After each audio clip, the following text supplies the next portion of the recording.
Hello, friends. Welcome back to another episode of Girls Here in the Podcast. I am your host, Makayla Daniels, and if you're watching, you see that I am not joined by the wonderful Kaylee Judge today.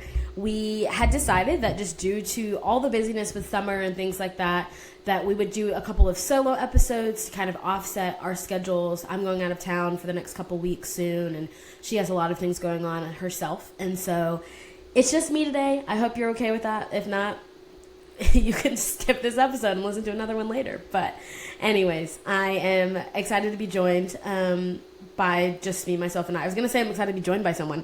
I'm not. There's no one here. It's just me speaking to no one. But anyways, I am a little uncomfortable and trying to figure out what I'm doing a little bit because I bought a ring light because I got a new apartment, new space. Lighting is kind of not funky, but just trying to figure it out. So I bought a ring light.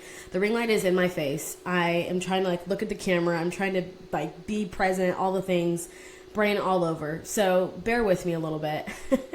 I currently feel like I'm in one of my new favorite trends that's happening right now is the Netflix documentary trend where people are sitting down in a chair and they're have a mic, whatever it looks like. It'll be a hairbrush or whatever, and they're this is me sitting down for my Netflix documentary about to talk about fill in the blank thing, and it's just so funny. Anyways, look it up if you don't know what I'm talking about. But I feel similarly. I'm in this chair and I'm sat, and this is me about to offload and unload all the things. So speaking of being uncomfortable, we're going to be talking about comfort today, which is exciting.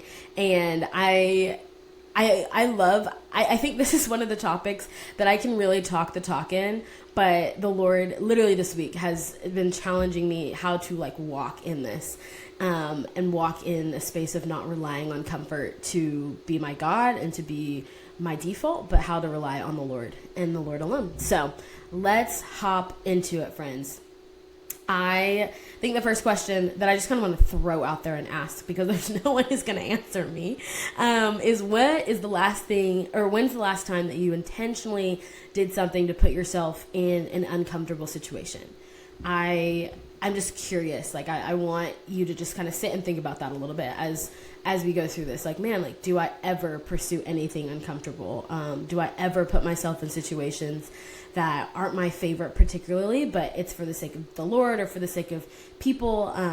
Do I ever do that? And so I think that I do a really bad job at this. And I think, like I said, I can really talk and say all the things, but ultimately this is an area that I know is a weakness for me. So let's hop into it. I think that ultimately too, as we talk about this, there is a measure in which I don't want it to come across as though I believe that if you are pursuing forms of comfort, if you want to live a comfortable lifestyle, all of those things, that I don't believe that that's sin. I don't think that the Bible calls us to, throw away all of our nice things and to live, very uncomfortably. But I do also think that we as American Christians get so wrapped up in comfort, we don't even realize how much of an idol it can be to us. And so I don't think that comfort's the enemy, but I do know that it's a terrible God. So I just kind of was sitting and thinking through, in the Bible, is God against comfort? Is God against us, having nice things and being comfortable? And I don't think so. I don't. But also I know that he believes that anything that hinders our obedience, he's against. And so I think of just in the Bible, we see Jesus is walking with his disciples and he comes across a man who's stupid rich and he's young. And the Lord is come and follow me. Or actually that's not even what happens fully. The man comes and he's Lord, I've done this and this and this, I've done all of these things correctly. What else is there for me to do? And the Lord is leave all your possessions behind and come and follow me. And in the Bible, the story ends and it's just a sad ending where it's the man was sad because he couldn't do it, because he couldn't leave his things. And man, like, that makes me sad, like, thinking of that, because he had, quote unquote, done all of the right things, but he missed Jesus because he couldn't be uncomfortable without his things. And I'm like, oh my gosh, may that not be me and my heart. But I also do know that there are a lot of things that if I didn't have them, I would feel like, oh my gosh, what am I going to do without my fill in the blank thing? My phone is a big one, and things like that. So I think that story is just such a reminder that truly knowing the Lord is not about the things that the Lord can do for me, the things that the Lord can give me. It's not about just like gaining and earning and becoming more and more. It's actually just about getting the Lord. And so I think that's the space where like comfort and the Lord like coincide, is that like, man, if we like, there is a true comfort and peace that comes from being with Jesus and knowing Jesus and being like, I have comfort and peace in the Lord and not in my things, or not in my circumstances, not in the fact that I just like, oh, like, this is nice. Like, I have these nice things and life looks so good. Because A, if that's your foundation, it could be wiped from you in a second. And B, that's not following Jesus. Following Jesus isn't, oh, I got everything I wanted. Like, sorry, newsflash. Like, if that's like hard for you, I really challenge you to sit in that and like wonder to yourself, okay, if following Jesus isn't getting everything that I want, then what is it? And what does it mean to know him, like, and to truly walk with him? And I just think too of just like, the Bible promises a lot of things. The Bible does not promise comfort, and actually the Bible promises suffering. John 16:33 says, in this life you will have trouble, but take heart, I have overcome the world. And so if trouble is a guarantee, if trials are a guarantee, we don't have to wonder like, oh, I wonder like if like hard things will come, or if, maybe some of the things in my life that I hold on to so closely will no longer be a part of my life. Like, we don't have to wonder, because that's a promise. But then the second part of the promise is what's beautiful as well. And I think this is the space that we get to live in, of life is uncertain, things are hard, we're not always going to be comfortable. But Jesus says, take heart, I have overcome the world. And so we can like sit and rest in the promise of like, man, like, the Lord is overcome, and he has won the battle, and like the victory does belong to him. And because of that, because we get to be victorious in Jesus, like, because like he has defeated sin and death, all of these things, even the hard things, like he has defeated, and he is using for our good and for his glory.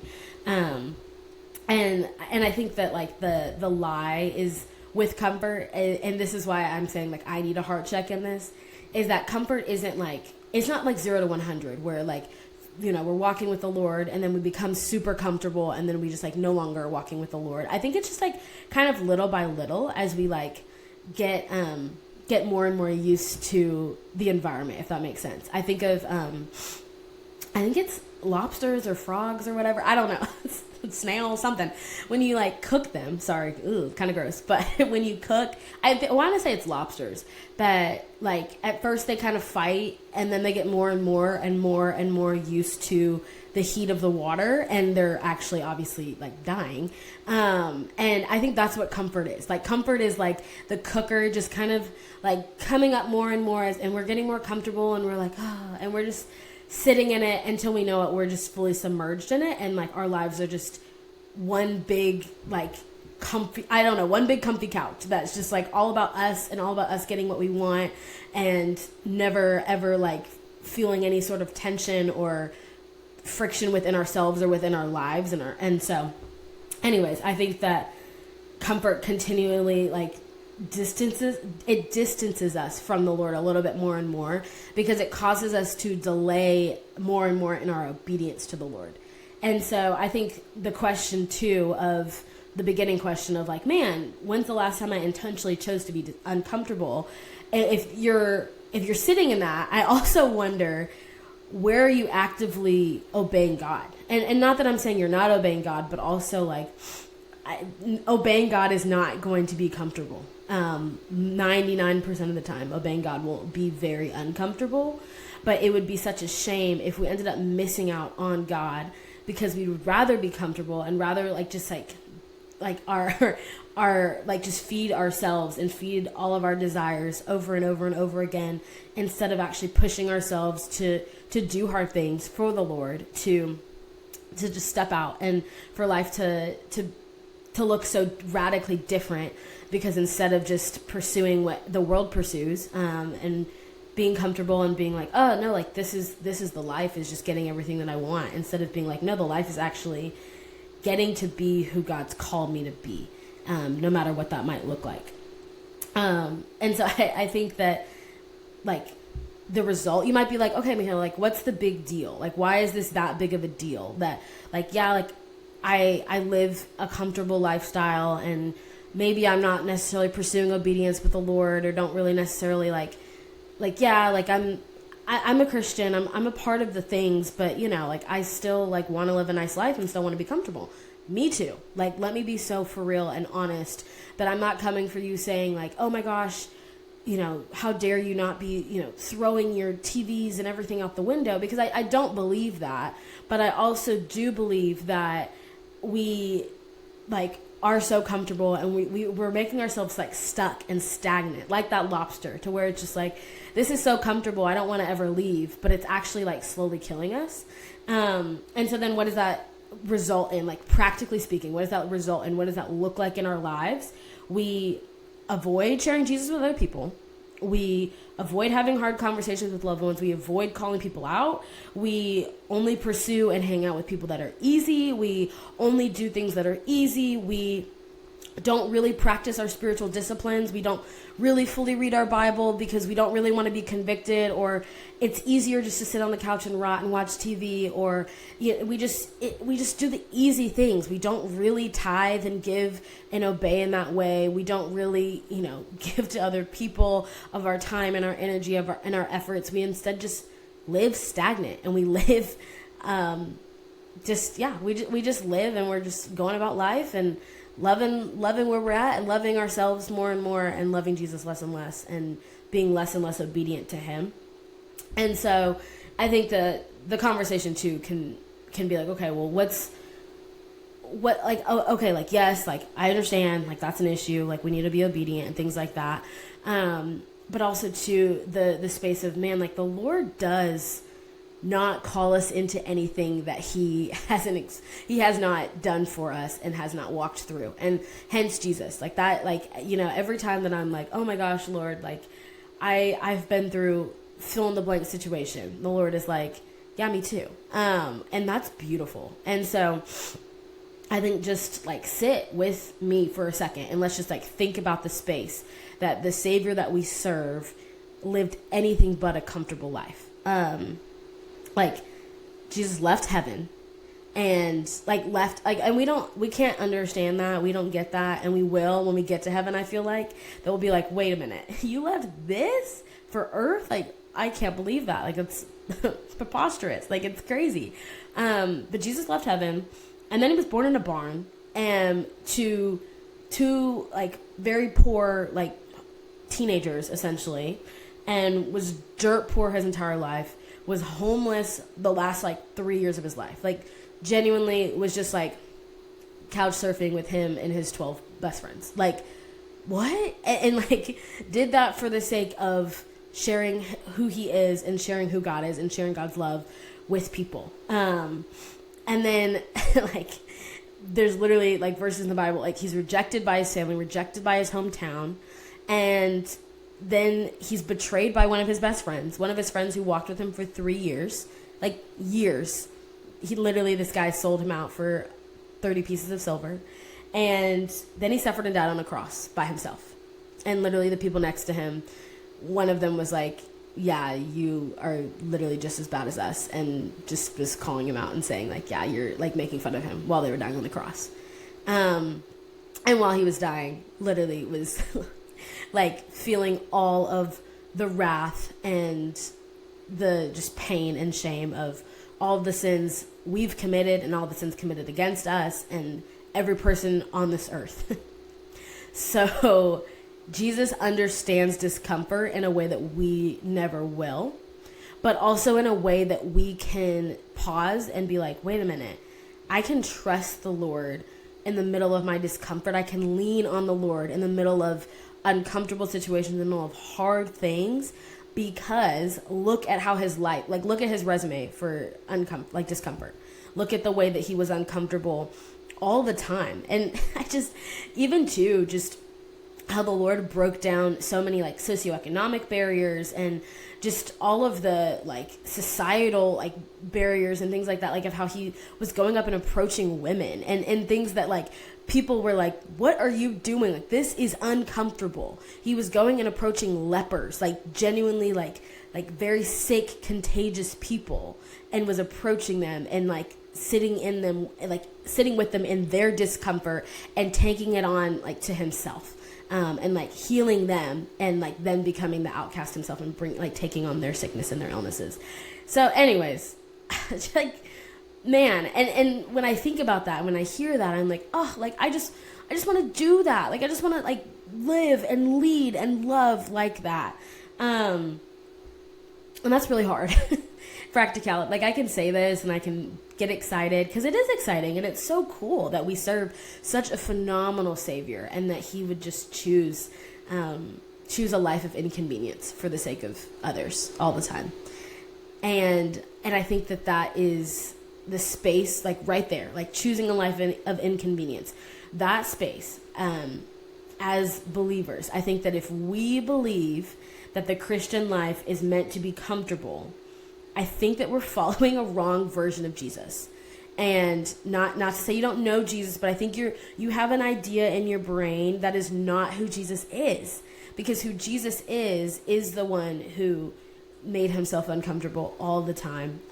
Literally, like, all the time was being woken up and, like, Jesus, we're drowning. Like so many, like, I just think of all of these moments where, like, his life was just, like, so inconvenient for the sake of us, like for the sake of me.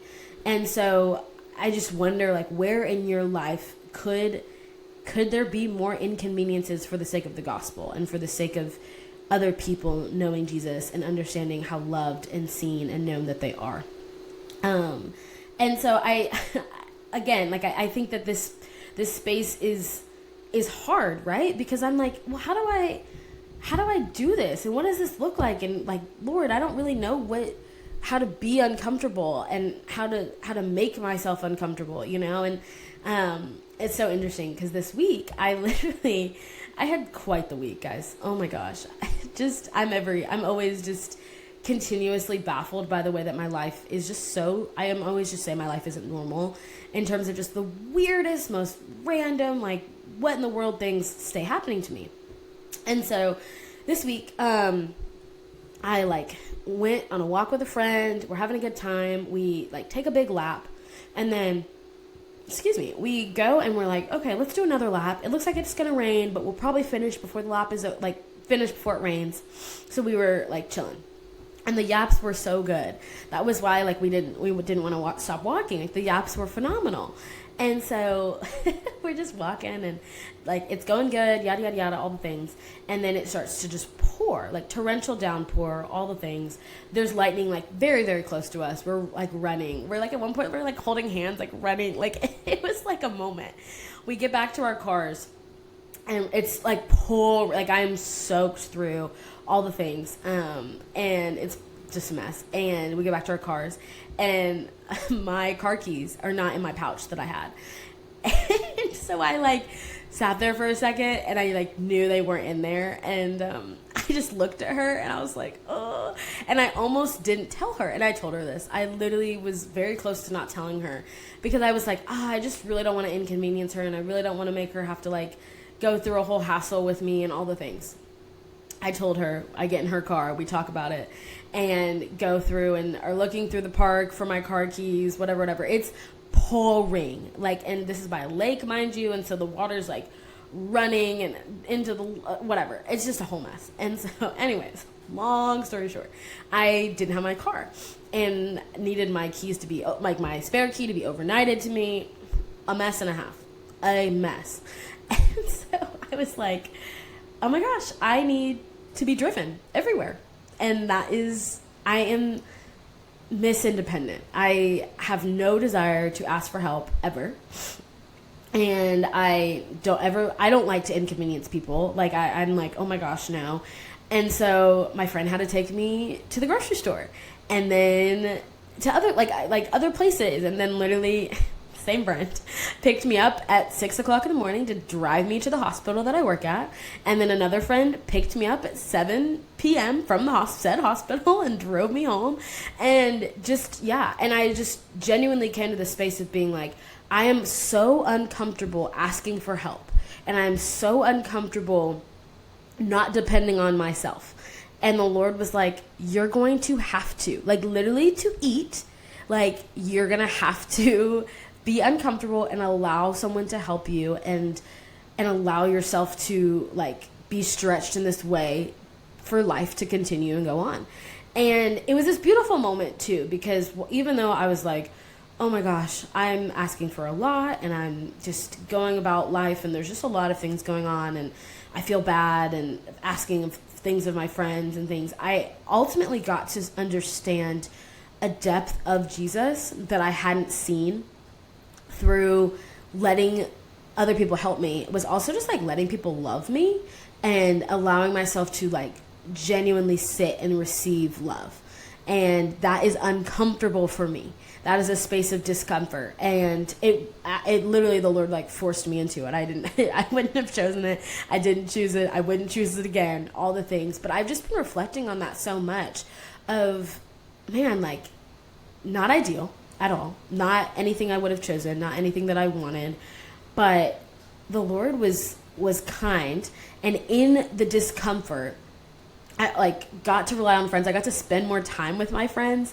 I got to have really, really good, deep conversations. I got to just like share exactly where I'm at and very like hard, vulnerable things with people that I'm close with because I had nowhere else to go. I was like, well, I'm sad. So you can just sit here with me and I have nowhere to go. And I just need to like be vulnerable and share where I'm at in my life, which is also so uncomfortable for me. I'm not good at being vulnerable and like truly vulnerable. And so, yeah, this week has been such an interesting moment as I have like struggled in this like friction of feeling uncomfortable, of feeling like, oh, like I can't ask for help or I can't ask you to do another thing. Literally, especially like one of my friends, the friend that was with me at the park, then takes me like to the store and then took me to small group and then picked me up to take me to brunch. she's not. I know she's not because she's the best. But I was gonna say she's probably so sick of me. But and that's the space too of like me not wanting to accept love because I'm like, no, like surely someone can't love me to that extent where they keep on picking me up and keep on like just being there for me and showing up for me. And so the Lord is just calling me and showing me how that is so possible and how much he loves me and how sometimes being uncomfortable can lead us to understanding his love more. And so I know that might be like a different example than you were expecting or anticipating. And it wasn't like me being called into a space of obedience necessarily. However, the love that I have experienced and received is such that I'm like, man, I want to show that to other people. And so what does that look like to show that to other people? It looks like putting myself in potentially some uncomfortable situations and having some uncomfortable moments that like might look a little awkward, but being like, hey, where are you at like in your life? Like, how are you doing? Can I pray for you? Can I love on you? How can I do such? So yeah, I just want us to just know that there is fruit in discomfort.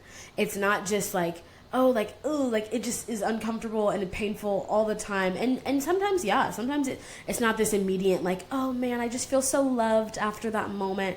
And sometimes it's like, oh, like I just had to have a really hard conversation, or I just had to enter into a situation that I was not ready for or prepared to do. But the Lord was with me. And we know ultimately all of Jesus' suffering and discomfort all like culminated in his resurrection. And so in the end, if you're like, man, this is hard, this sucks, I'm not seeing a resolution in this, I'm not seeing an end to this, like I want to remember like we get to like trust and rest in the resurrection of Jesus Christ, and trust and rest that we will rise with him as well. And so, yeah, I think that it's so easy to get so caught up in our lives. And it's not even intentional. Like literally the lobster. It's not intentional. It's not this, I am choosing and wanting to just like be obstinate towards accepting God's love, or be obstinate towards being obedient in whatever the Lord is calling me towards, or not pursue those people, or not pursue this thing. But it's like, no, how do I like love Jesus in a way that it just pushes me a little bit outside of my comfort zone, and it just makes me a little bit more and more like him, and just like trust him and rest in him just a little bit more than I did before. And so I think that like tangible examples of this is not like, oh, well, like sell your home, like like, oh, like go live on the street. Like I don't think those are tangible examples, but I think examples of this can be, okay, well, what does it look like to go to the people who are on the street? Or what does it look like to minister and love the really, really hard people that everyone else is like, ew, like I don't want to be around that person, or that coworker at work that gets under everyone's skin and makes you just like, I don't want to talk to you. I don't want to engage with you. Like, you're so rude. You're like all the things, like what would it look like to engage that person for 5-10 minutes, and to hear them, and maybe they're just going to yap about themselves, and maybe it's like, I'm not saying it's going to necessarily result in like this immediate fruit, but what I am saying is that being obedient to the call of Jesus, whatever that might look like, is going to ultimately bear fruit in your life, and you're going to come to get to be and look more like Jesus, literally like how he did on this earth, how he was uncomfortable in every way all the time. And then you also just get to experience more of him and lean and depend more into him. And if anything, that's been me this week, that I've been learning and am continuously learning of, in the discomfort, I can either run from Jesus or run to him. And it's so much better every time to run into his arms and to be like, Lord, I got to lean into you. I have to. If I don't, like, I'm screwed. Like, I don't know what to do without you. So yeah, I think that, what would that look like? Maybe it looks like having a hard conversation. Maybe it looks like starting a Bible study. Maybe it looks like going on a mission trip, or pursuing what it might look like to go on a mission trip. Maybe it looks like serving. Maybe it looks like serving in your church or serving in your community in a way that you are like, that's kind of hard, or that's inconvenient for me. Because again, like, this life is not about your convenience, and I'm sorry if that's hard for you. I am. And if that's something that you've been fed, that's a bunch of lies. Like, it is a lie that like this life and walking with Jesus is about your convenience, because it's absolutely not. However, at the same time, like, what a beautiful thing that you have a Savior who fully knows in every way what it looks like and means to be inconvenienced and to live inconvenienced all the time. Yeah, maybe it means sharing the gospel with someone that's been on your heart for a long time, or just getting lunch with someone and just having a conversation of like, hey, like, do you believe in God? Like, who is Jesus to you? Like, asking a question, asking a hard question. Maybe it looks like ending a relationship that you need to end, a toxic relationship. Maybe it's that like, well, if I don't end this relationship with this guy, like, I'm gonna have to start all over again and start dating a new person and all the things. So it's better and easier just to be comfortable in this toxic relationship that's not pushing me towards the Lord. So maybe it's that. Maybe it's that you need to end that. And I know that's really uncomfortable. Maybe it's that you need to be the friend to talk to someone and be like, hey, maybe you need to end this relationship. Also really uncomfortable. Maybe it looks like giving in the church. Maybe you've never given before to the Lord. Maybe it looks like giving more than what you feel like comfortable with, because you're like, no, like my finances, and finances, I know, and Kaylee Judge can speak very well to finances and the psychology of money and all of the things. But that is a space that we want to be comfortable in our finances. We want to feel and be like, okay, I'm okay. I like where I'm at. I want to make this much and earn this much and put away this much and have this much for the future and all of those things. And maybe it's letting go of some of those things. So I just, like sit with the Lord. Ask him, be like, Lord, where do you want me to be uncomfortable? And I think the more that you do it, the easier it becomes. And I'm not saying that, it's always the most easy thing ever, but maybe it looks like, in the grocery store, at the restaurant, asking the waiter or waitress, being like, hey, like, we're about to pray before our meal. Like, how can we pray for you? Or like, what's going on in your heart today? Like, it's when you start to inconvenience yourself, you start to see other people, and you start like truly see them, not as just a means to an end to get your food, and not as just like this person like over here, but it's like, no, I see you. And because I see you, I want to go a little bit deeper with you, and I want to know you, and to like hear about you, and be inconvenienced with your time. That's another thing too. I think a lot of us are very comfortable with using our time for how we want to use it, and not comfortable with things being outside of our timeline, not comfortable with things being outside of our control. We desire comfort in our lives looking exactly how they need to look and fitting in these nice, neat little boxes. And then the second they don't, we freak out. And so maybe it looks like for you, and I know some of you are like, my type A self could never.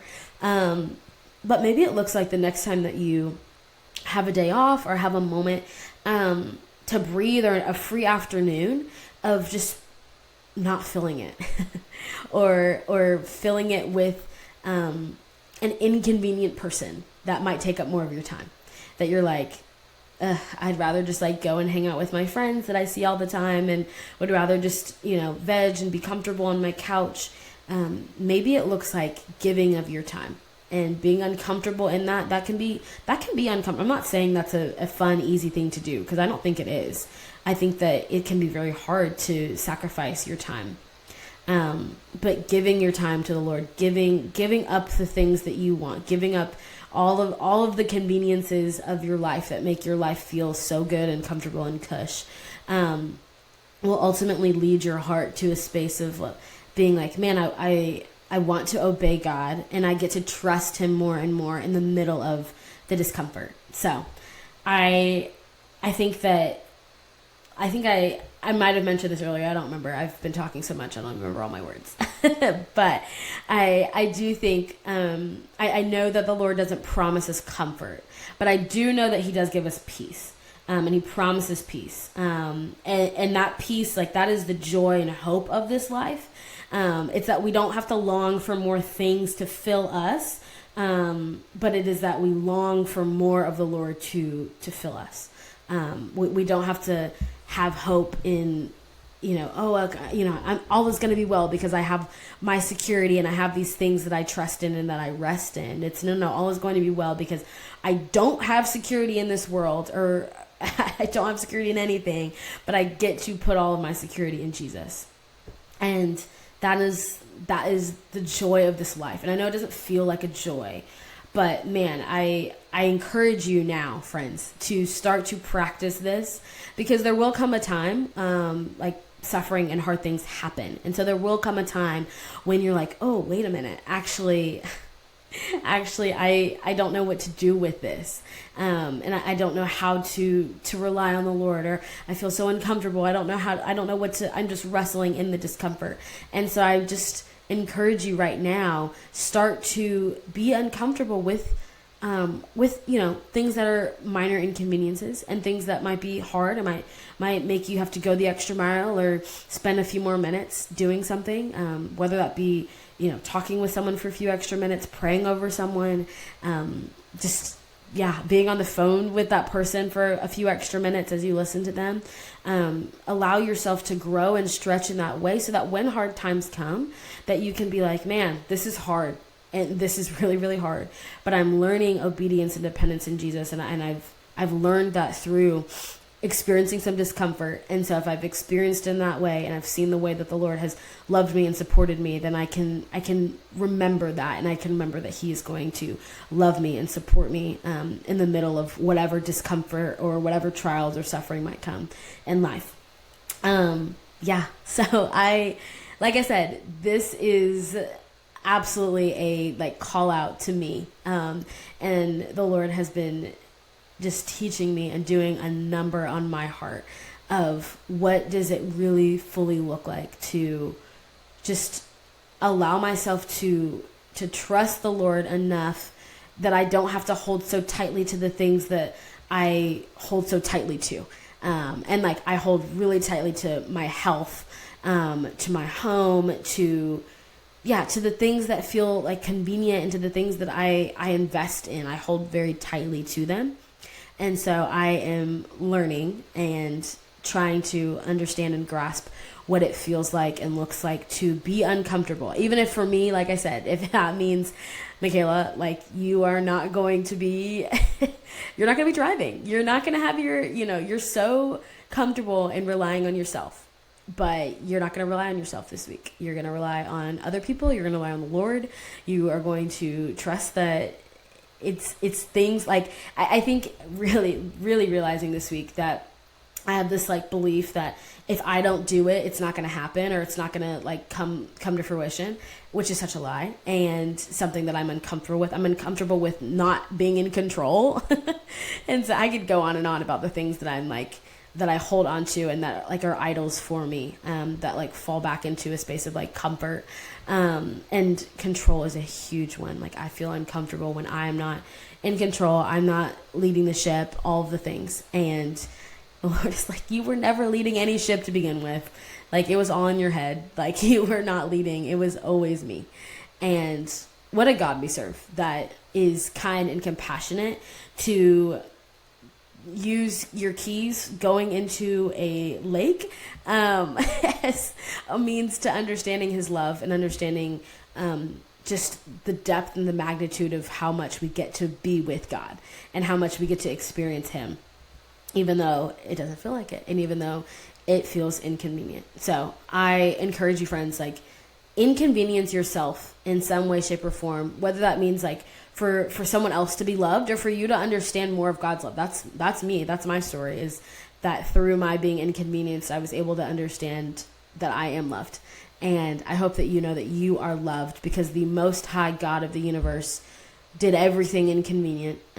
He didn't take any shortcuts or the easy way, so that you would know and understand his love, so that you would fully be like rooted and grounded in all of who he is. And he was anything but comfortable, so that we could experience his peace, so that we could dwell with him forever. So I'm going to lead us really quick with Luke 9:23. I love this verse because it is just speaking to the fact that, man, like following Jesus is not going to be comfortable. And that is evidenced in this verse, and evidenced in the way that the Lord is like, it's not about you. It's about me. And so Luke 9:23 says, and he said to all, if anyone would come after me, let him deny himself and take up his cross daily and follow me. Thank you so much for joining, friends. I am Makayla Daniels. You can find us on Instagram, on Spotify, on YouTube, on Apple Podcasts, all the spaces and the platforms you can find us. We are so glad that you are here, and have a phenomenal day. You are loved. Bye.